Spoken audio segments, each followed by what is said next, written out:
Silence, s'il vous plaît. Moteur. Ça tourne. Annonce. Action.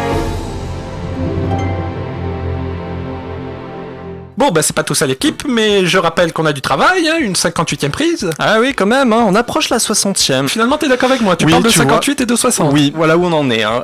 D'accord. Alors, rappelons rapidement le concept. Hein, donc, c'est 5 mots qui sont prononcés avant une prise. Hein, pour la mettre en route. Et donc, on a le silence, d'abord. Prononcé par le premier assistant, qui veut justement l'imposer. Exactement. Après, le moteur. Demandé par le cadreur. Ensuite, ça tourne. Cette fois, c'est à l'ingénieur son de dire ça. Tout à fait. Et puis après, annonce, donc. Il faut bien demander au clapman de faire son office. Tout à fait, et puis on finira par action. Donc le réalisateur qui met en route toute la machinerie. Tout à fait, et puis le action donc a un statut un peu particulier. C'est celui dont le titre a la meilleure sonorité. C'est ça. Et puis rappelons rapidement donc qu'il y aura une gradation du silence à l'annonce, donc des films les plus importants, hein, on va dire, vers les plus humbles, vers les plus modestes. Et puis il y aura cette rubrique coupée, hein, les sempiternels coupés au montage. Tout à fait. Alors on s'y met tout de suite, donc les sorties du 29 janvier 2020. Pour notre 18e prise. Alors, silence, donc le lion. Je suis le docteur Tardy. Commencez par me dire comment vous appelez. Léo Milan, nom de code le lion. Léo Milan n'existe pas. C'est ma couverture. T'es un bandit toi quoi? Tu crois vraiment que c'est un espion?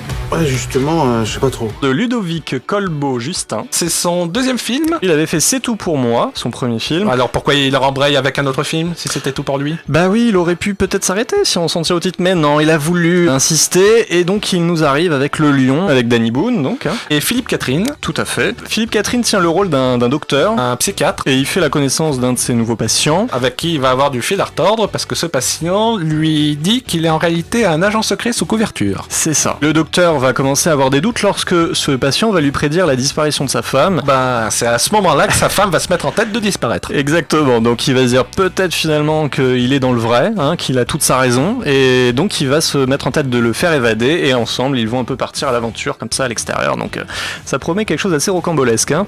On poursuit tout de suite avec moteur. Jojo Rabbit. Your mother took me in. She's kind. She treats me like a person. You two seem to be getting on well. She doesn't seem like a bad person.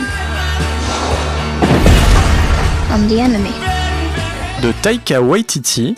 Alors, son 5e film. Tout à fait. Alors, son précédent, c'était Thor Ragnarok. Voilà, le 3e volet. Donc, c'est vrai que là, on passe d'une grosse production, un Thor quand même, un Marvel, on le rappelle, et là, finalement, sur quelque chose d'un peu plus radical et modeste. Radical parce que ça prend le parti du funambulisme, parce que ça raconte l'histoire d'un petit garçon allemand durant la Seconde Guerre mondiale qui a un ami imaginaire qui n'est autre que AH, hein, de ses initiales. Hein. Qu'est-ce qu'Alfred Hitchcock vient faire dans cette affaire? Alors non, c'est pas celui-là, non. Alors, Archibald Haddock? Non plus, c'est un autre AH, un peu plus tyrannique quand même, hein, ouais. Alois Hinkel? C'est pas loin, mais non, on n'y est pas. Non, disons-le, crachons le morceau peut-être, Adolf Hitler, ouais, bon voilà. Tu l'as craché. Sachant que dans l'histoire, l'original existe bel et bien. Oui, c'est ce bien petit, sûr. c'est ce petit Allemand qui est tellement endoctriné qu'il a donné l'apparence de à son ami imaginaire. Et là où ça va poser un peu problème, c'est qu'il va retrouver une fille juive dans son grenier, qui a été cachée par sa mère. Et est-ce qu'il va continuer de mentir sur le fait qu'elle se trouve ici? Voilà. Il va se retrouver confronté à son propre conditionnement. C'est ça. Alors on enchaîne avec le Saturne. La voie de la justice. Vous savez pas à quoi vous vous exposez. Ils n'ont pas besoin de preuves. Combien parmi vous étaient avec Walter ce matin-là? Votre vie compte toujours. Et je ferai tout mon possible pour que personne ne vous la prenne. De Destin Daniel Créton. Alors quand on s'appelle Destin, oui. Je sais pas quel est le sien, quel est son destin, mais... Bah c'était de s'appeler Destin, ouais justement, c'est ça. Oui, c'est un destin. C'est un destin, voilà.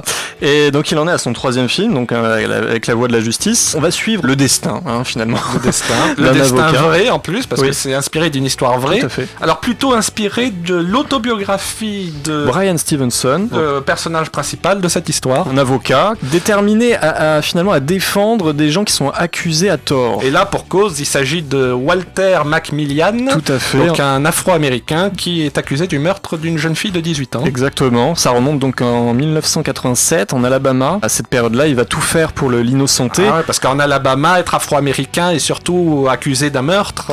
C'est pas bon pour lui, hein, ça c'est sûr. Ce qui est paradoxal, c'est que toutes les preuves semblent l'innocenter. Exactement. Donc est-ce que le système est un peu corrompu derrière? En tout cas, ça promet quelque chose d'assez fort. On On enchaîne avec le Annonce. l'esprit de famille.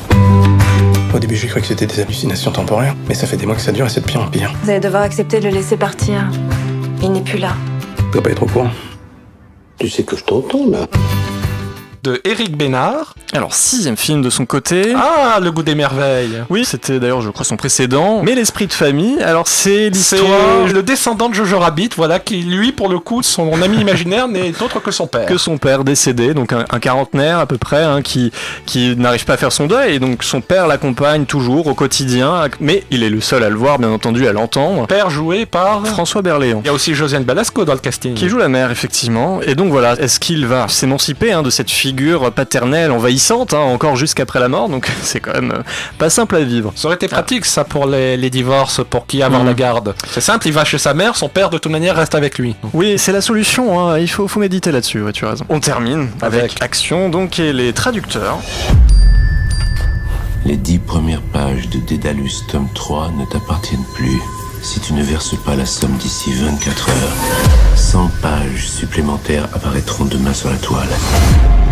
De Régis Roinsard, C'est son 2e film, après Populaire. qui avait été populaire justement, il a fait un petit succès. Alors, retenez bien ça, si vous voulez que votre film ait un certain audimat, pensez au titre. C'est ça, donc les traducteurs, ça nous raconte l'histoire donc de 9 traducteurs, oui. Voilà, qui sont engagés par un éditeur, joué par... Lambert Wilson, engagés pour traduire un nouveau best-seller, un nouveau chef-d'œuvre qui vient de sortir. un écrivain très réputé, et donc il faut surtout pas que les informations autour de ce roman paraissent. Voilà, c'est pour ça qu'ils vont être tous enfermés dans une grande pièce où Voilà. ils vont devoir traduire le roman À tous huis ensemble, clos, tous les 9. c'est ça. À Et 8 kilos, tous les 9. Ça va pas être facile. Ouais, c'est ça, il y a un petit paradoxe, mais ce qui se passe, c'est que les 10 premières pages du livre vont fuiter sur internet. Les 10 premières pages traduites. Et alors Et là, va s'installer un chantage pour l'éditeur, parce que s'il ne paye pas une somme assez rondelette d'ailleurs, 5 millions de mémoire, eh bien D'autres d'autres pages seront amenées à fuiter. c'est ça. Finalement, il va donc les enfermer, mais là véritablement, c'est-à-dire que plus simplement pour la traduction, mais pour savoir qui est le coupable en fait. Qui est, Et d'ailleurs, sont ce qui est tous assez suspects. amusant, c'est qu'on a l'impression d'une nouvelle intrigue policière un peu à l'Agatha Christie, sauf qu'il ne s'agit pas d'un meurtre. C'est ça, donc intéressant. On enchaîne avec notre rubrique coupée Alors, avec Cuban Network, de Olivier Assayas. l'histoire vraie, me semble.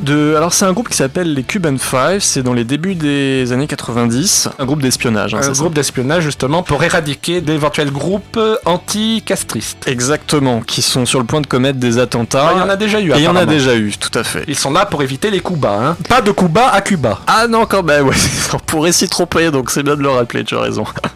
Et enfin, on termine avec Waves. de Trey Edward Schultz. Et Waves, c'est plutôt un drame qui est salué déjà un peu partout par la critique, donc ça promet. C'est l'histoire donc d'une famille afro-américaine. Dont le père a été aussi protecteur que exigeant, Voilà. et ça a laissé un certain poids Sur son fils Sur son en particulier, qui a toujours été poussé dans les retranchements par son père, qui voulait toujours mieux de sa part.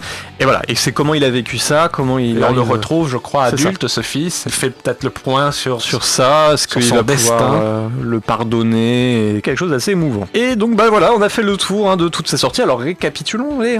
Ah bah avec plaisir, on a commencé par Silence, Donc le Lion, de Ludovic Colbeau-Justin, ensuite Moteur, Jojo Rabbit, de Taika Waititi, ensuite Saturne, La Voix de la Justice, de Destin Daniel Créton, ensuite Annonce, L'Esprit de famille, de Éric Bénard, et enfin Action, Les Traducteurs. de Régis Roinsard. Voilà, alors vraiment, il y a encore une fois une diversité dans ces sorties-là, ça fait plaisir. 5 bons films pour la 5e semaine de 2020. Et oui, voilà. Tiens, d'ailleurs, ça me fait penser par rapport à cette histoire que chaque carte à jouer d'un paquet de 54 cartes pourrait être associée à une semaine de l'année. Oui, alors là, on serait sur laquelle du coup? Ben, la 5e, donc le 5 de pique. Ah bah allez, à juger. En tout cas, vraiment, profitez bien de toutes ces sorties, ruez-vous en salle comme d'habitude, et puis on vous retrouve la semaine prochaine. Parce que tous les chemins mènent à Ciné Sérum. Coupé.